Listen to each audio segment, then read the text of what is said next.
take part in one of the biggest parades in New York's history. As a young boy, to see my father in the parade was one of the greatest things in the world. I would be right there to see him put on his tunic, and I loved to see that sword that he carried. It really made me feel very proud of him. Mills was one of 100,000 black people marching under the red, black, and green flag of the Universal Negro Improvement Association. The world had never seen anything like it. It was all the work of one man, Marcus Garvey. Every window that you looked at, people's heads were out to see the Marcus Garvey parade. Most of them wanted to see Marcus Garvey.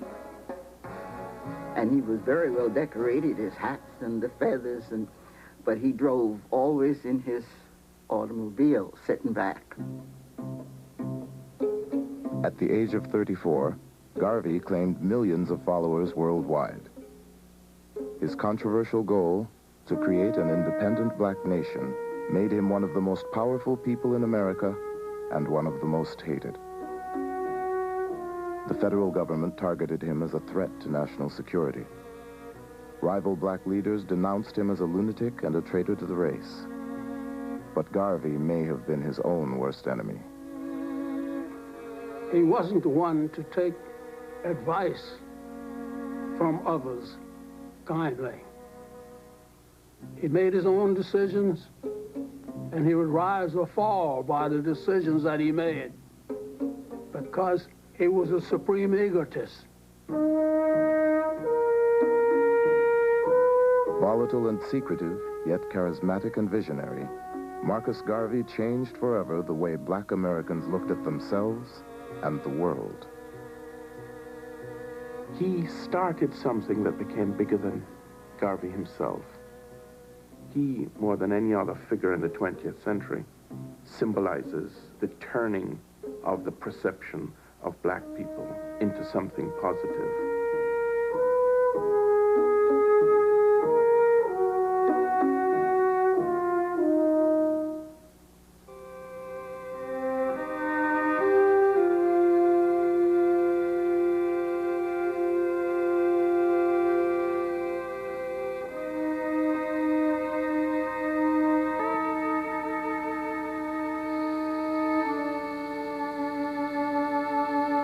Garvey's father was a mason, a professional mason. And among the things that he did was to create tombs for people in the St. Anne's Bay graveyard. He took Garvey with him to the graveyard one day, and they were digging this grave, and his father had Garvey go down inside the grave, but then he pulled the ladder up and left the child in the bottom of the grave. Garvey said that he cried out and his father wouldn't let him get back up out of the grave. He wanted to teach him a lesson.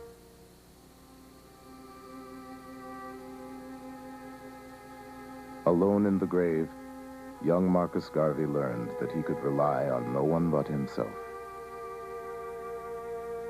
It was a lesson he would carry for the rest of his life.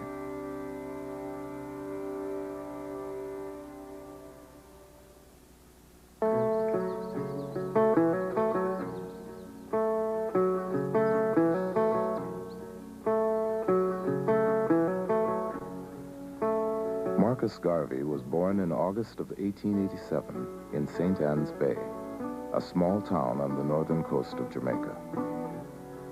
His father, who had been born a slave, withdrew from the family for days at a time and insisted his wife and 2 children address him at all times as Mr. Garvey.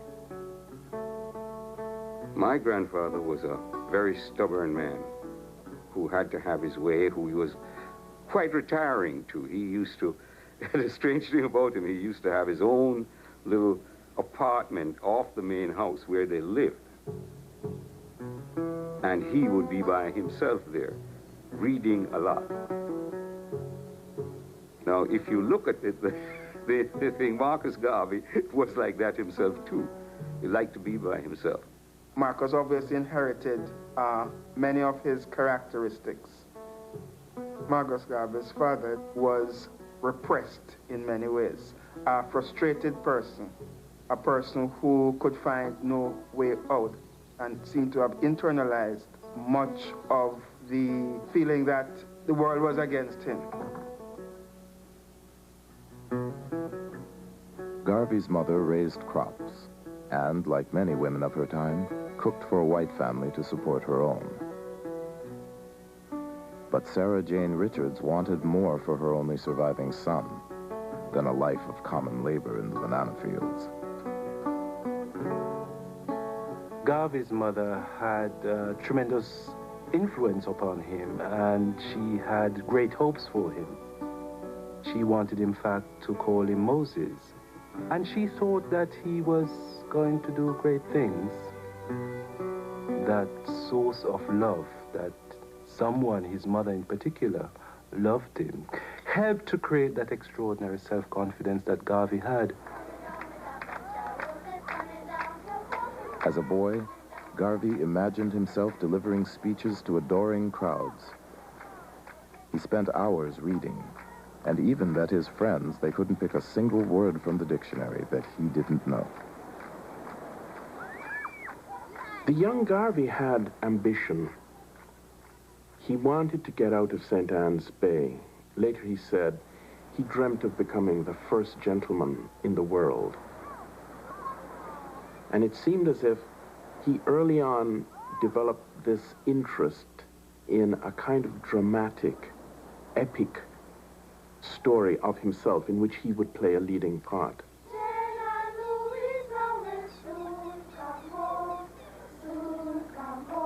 But Garvey's grand ambitions were tempered by reality. As children, blacks and whites mixed easily in his community. One of his closest friends was a white neighbor, Joyce Reary. But as they became teenagers, her father put an end to the friendship. At the age of 14, she was sent away to England and told never to speak to him because he was a nigger.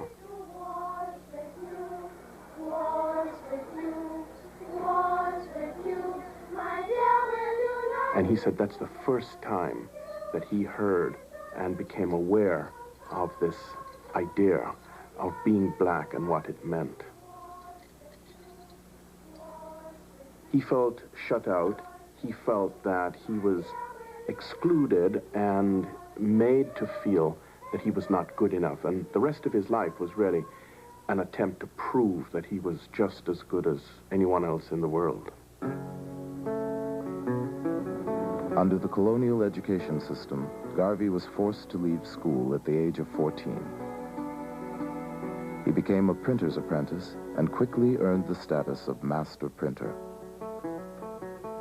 In the print shop, he learned the power of controlling the written word and would soon publish his first newspaper, Garvey's Watchman.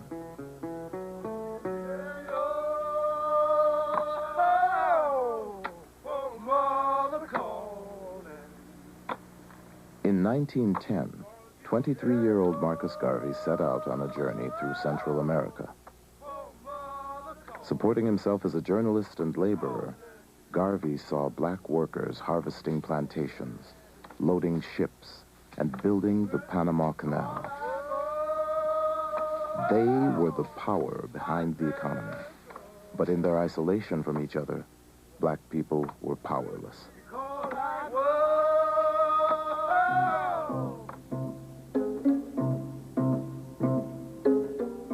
In 1914, he came upon the book that would change his life. Marcus Garvey's reading of Booker T. Washington's Up From Slavery was an eye-opener to him and pointed the way to his conclusion, which remained with him throughout his life, that the situation facing black people was a global one. I was determined that the black man would not continue to be kicked about as I had seen in Central America and as I had read of it in America. Where is the black man's government? Where is his king and his kingdom? Where is his president, his country, his men of big affairs? I could not find them. And then I declared, I will help to make them. My brain was afire. As he sailed for home, Garvey's grand vision for himself and for the world clicked into place. He would unify black people scattered across the globe, and he would be their leader. Back in Kingston, he attended a debate and noticed an attractive 17-year-old named Amy Ashwood. When Ashwood took to the stage and delivered a powerful political speech, Garvey knew he had found a kindred spirit. He approached her later that evening as they rode home on a trolley. "At last I have met the star of my destiny," Garvey exclaimed. Her parents were very opposed to it, particularly her mother, who was trying to keep her away from Garvey because Garvey didn't seem to have a solid income or be the type of person that she wanted her daughter dating. But Garvey was a great romantic, and he announced to Ashwood that she was his Josephine. And she says, if you are my Napoleon, and they make a pledge that they would remain together and forge what would become the Universal Negro Improvement Association. And they launch it together in August of 1914. With the motto, "One God, one aim, one destiny," the Universal Negro Improvement Association stressed race pride and sought backers for an industrial training school, modeled on Booker T. Washington's Tuskegee Institute.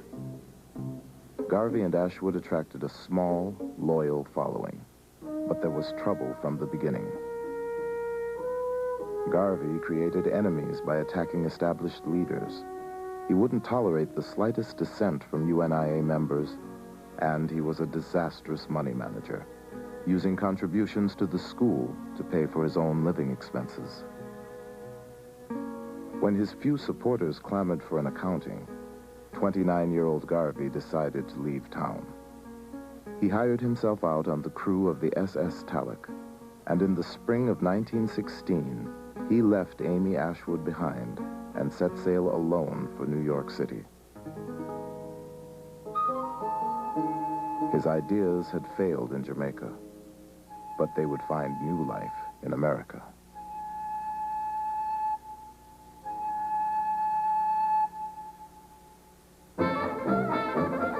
Harlem is a throbbing, bubbling, exciting place. These are fantastic buildings, apartments. The street life is abundant. This is a fast-moving and a very affluent world, and it's a whole new world.